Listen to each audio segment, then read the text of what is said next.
My name is Ravi Welch, and I am from, I live in Germany now. I grew up in India, and I went to the university in the States, and I've lived in Germany for 34 years yesterday. Oh, nice. And how many years are you in TA? It depends on how you count. My parents started learning TA when I was 12. And so I got pretty much stuck with learning with them. So I thought everybody talks this way. I thought people always talked about script and you're in your racket. This is a game, and you're not nervous, you're just excited and all of these things. And I thought this was just normal English. So I guess I started when I was 12. And then when I was 16, I got invited to go to Cathexis Institute, and that's where the formal training began. Mm-hmm. But my parents did TA when I was a child, so. Mm-hmm.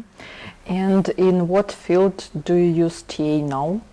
I use TA primarily in psychotherapy. And maybe if we come back to ego states, maybe you can tell us something interesting which is different in your view of this model. Okay, well, something specific. I think, in fact, I'm fairly close to the terminology that Byrne himself used and would have used.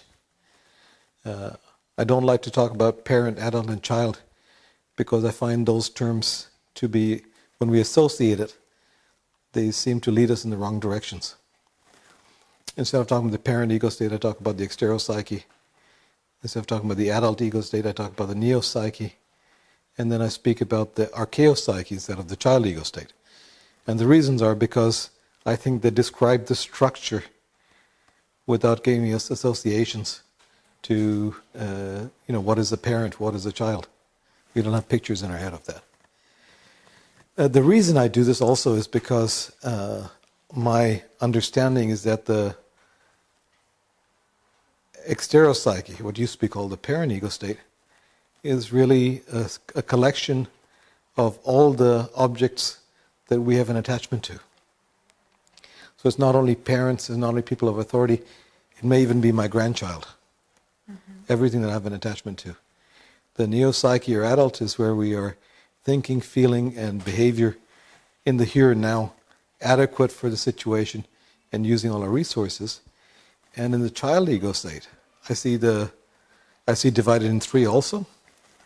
I see the lowest level to be just the psychological, physiological, biological pain that we have when we experience a traumatic experience. Mm-hmm. I experienced what we called the little professor before to be an area where we develop new strategies to avoid that pain or to keep from having the same situation again, and where we would have the parent in the child ego state. I see there's a system of beliefs that if we have recurring traumatic experiences, that we believe some things about the world.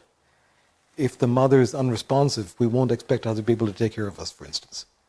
So when we feel needy, we will have a strategy for taking care of ourselves because the belief is that no one else will take care of us. And so we stay within the old system the whole time. We don't get a solution for it. So for me, the child is to store our experiences related to traumatic experiences, archaeopsyche. As Byrne once called it, it's a regressive ego state. The adult is in the here and now, purely in the here and now. And the parent is a collection of, or what used to be called a parent, would be a collection of all the different objects, maybe even a landscape or smells that we are attached to provide us with the possibility of being autonomous. So we always have an attachment. If the person we're attached to is not there, we can reach back in our memory of that and in the figures that we have taken into ourselves, we can reach back so that we can be autonomous. Mm-hmm. And what about happy memories? Where are they? Everywhere. In ego states. Well, they wouldn't be in the child ego state because they don't cause regression. Mm-hmm. And one of the things that Byrne talked about was that the child ego state is regressive. So the reason they don't lead to regression is because For me, the regression is a result of an unresolved trauma. It's a fixation in time. And if we resolve the different situations that we're in, if they're joyous situations, then there's no energy bound up. So there's no way to go back to it. So the memory will either be in adult or in the neo-psyche or in the exteropsyche.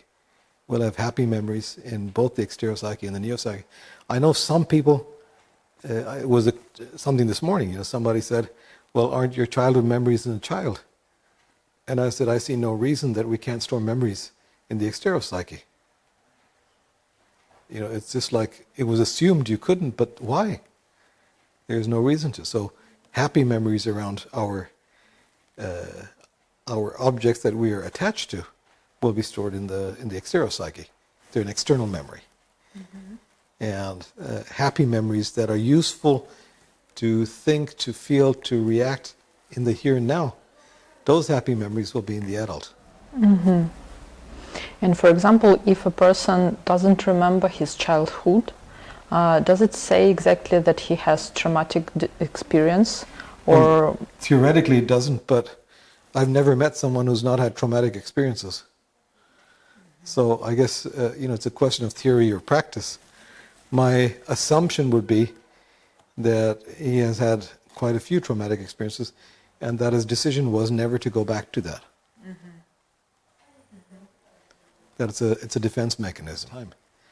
My sense was that we need to dust off ego state theory. It's been on the shelf too long. And it's very hard to put up with some of the models that we've had because they're too limited. I think we need to open it up. And perhaps my being willing to do that will be an invitation for others to do that too, and to begin to really explore what is a modern, viable interpretation for ego states. I mean, it's only a concept. Yeah, people say, well, why don't you write about it? Well, I won't write about it because the minute I write it down, I'll think differently about it. So there's an evolution that's going on. And when I have written things, 10 years later, someone says, well, last time you said something different. Well, I hope I did, because I hope that my thinking changes too. I don't want a monument. I want to have an exchange. I want to have a dynamic to it, an evolution to it. And the way I see ego states at the moment, I see as evolutionary. Some might say it's revolutionary, but I see it more as evolutionary. And it seems logical to me with what we now know about attachment theory and trauma theory. But in 10 years, maybe it'll be something different. And what do you think about TA, I don't know, track to the future, or some goals to achieve, or anything about TA and future? Where it goes? Where it goes? I don't know where TA will go. I try not to make goals. I try not to make goals because goals are like road signs, Let's say I want to go to Kiev. Well, if I have a navigation machine, then I will be looking at it and saying, oh, Kiev is only 35 kilometers away, Kiev is 300 kilometers, whatever. I'll be so focused on the goal that I won't see the way in between. And I think the true learning takes place in between. So I don't personally have any goals for TA. What I would like is for TA to keep continuing and be open-ended in what's going to happen with it. To give us a chance to have all possibilities. Will it be the next new thing? Will it be the next big psychological revolution? Will it fade away because nobody's doing anything about it? We don't know. And as long as we don't know, anything's possible, and we're much freer in the direction we're going in. So I work more on choosing a direction and going in a direction. Right now my direction is, when I work with TA, to open it up to other thoughts about it. That's the direction I'm going in. So thank you very much. Our time is up. Good. Okay. That's a relief. You got me through it. Thank you. You got me through it. Thank you very much. Thank you very much.